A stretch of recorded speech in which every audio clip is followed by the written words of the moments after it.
Hello everybody and welcome back to How to Make Your First Pitch Bible. Today we're going to be looking at other shows' pitch Bibles to see what we have to write, how we have to format what we write, and how to get our ideas across clearly. We're going to be taking Adventure Time and Owl House's pitch Bibles to see what makes them so good. Okay, so this is the unscripted part of the video where I'm probably gonna, fuck up my words 14,000 times. So first we're gonna be looking at Adventure Time's pitch Bible, and as you can see from the start, you have the logo, you see your two main characters, Finn and Jake, you see some other characters. It's very good. It shows you, what this show is about and, the vibe of this show, more lighthearted and whimsical. Here we have a log line. Now, a log line is basically something that sells your show in just a couple of sentences. So, what is your show about and all of that stuff in just a couple of sentences.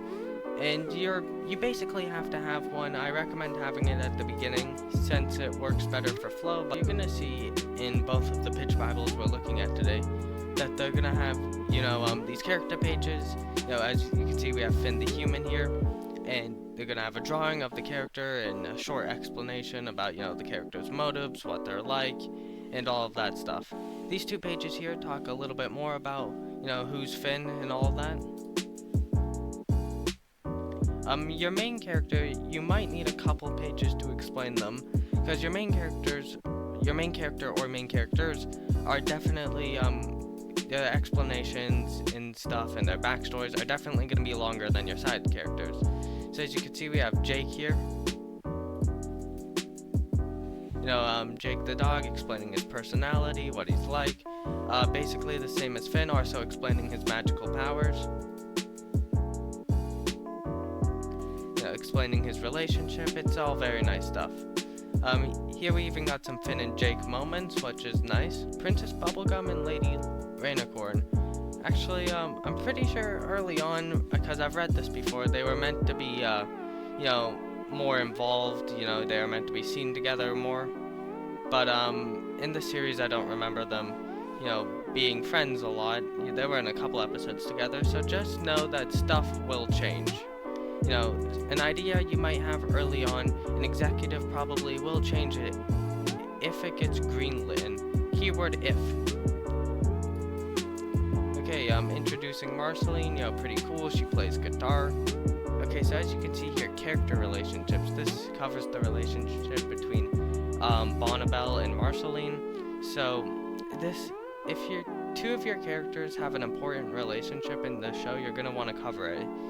Like friends can be kind of explained when you're explaining the characters, but I mean, if they have like a big rivalry, or I can't say rivalry or romance, then you're gonna want to explain that.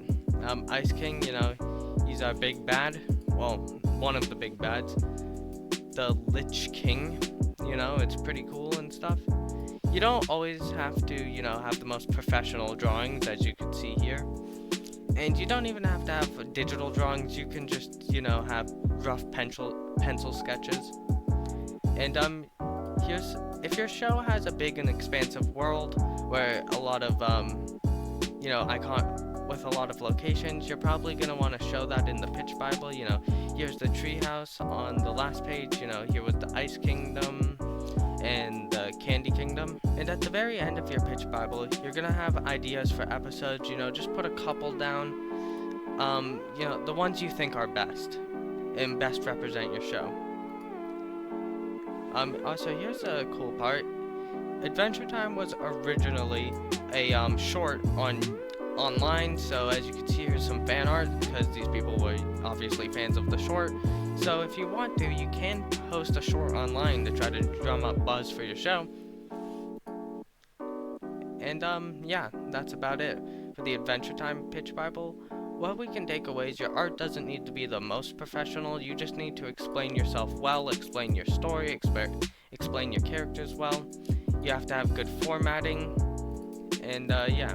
Before we go on to Owl House, a point I want to make clear is if your show ever gets greenlit, executives will want to change things. Like maybe your character has a blue shirt, but they think your character would look better if they had a green shirt. Or maybe your character is really dark and edgy, but an executive thinks your show would be more interesting if this character was lighthearted and whimsical. So be accepting to changes, but never compromise your true vision. Anyways, time for Owl House. Okay, so here we have the Owl House now. The Owl House did something different. They had their log line on the first page, the title page, which is pretty interesting, and it works good for flow in my opinion. So if you want to do that, I would recommend it. Here we have some characters, Luz obviously.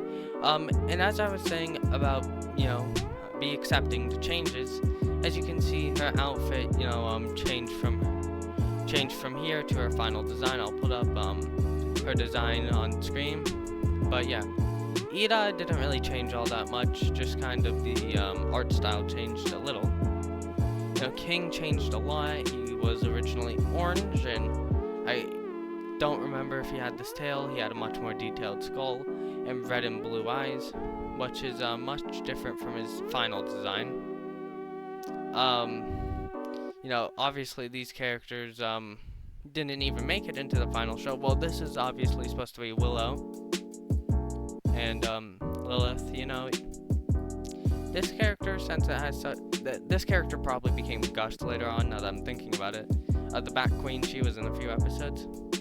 As you can see, relationships. This is kind of how I did my character relationships. We have Luz and Ida, and Amity and Luz. If there's one thing I can recommend that wasn't in this pitch Bible, have a is and is not section. So your show is something and it is not something else. I also have a section explaining, the age range for your show too. You can put that in themes, which I think is around here somewhere. It is right. Okay, I swear I saw it somewhere. But moving on past that, have your show's theme, what you're going for. Is your show fun and lighthearted, or is it scary and dark? Have all of that stuff. Let's discuss formatting. Now, from the two pitch Bibles we just looked at, I've come up with a pretty basic beginner format that you can use if you've never written a pitch Bible before. Your title card goes first, followed by your logline, character descriptions along with pictures, then character relationships, and then lastly, you want your episode ideas. I recommend 4 to 6. Now, if you've never written a pitch Bible before, this should help you get started. Alright, and that's it for today's episode. Next episode, we're actually going to start making the pitch Bible. I hope you learned something new, and have a great day.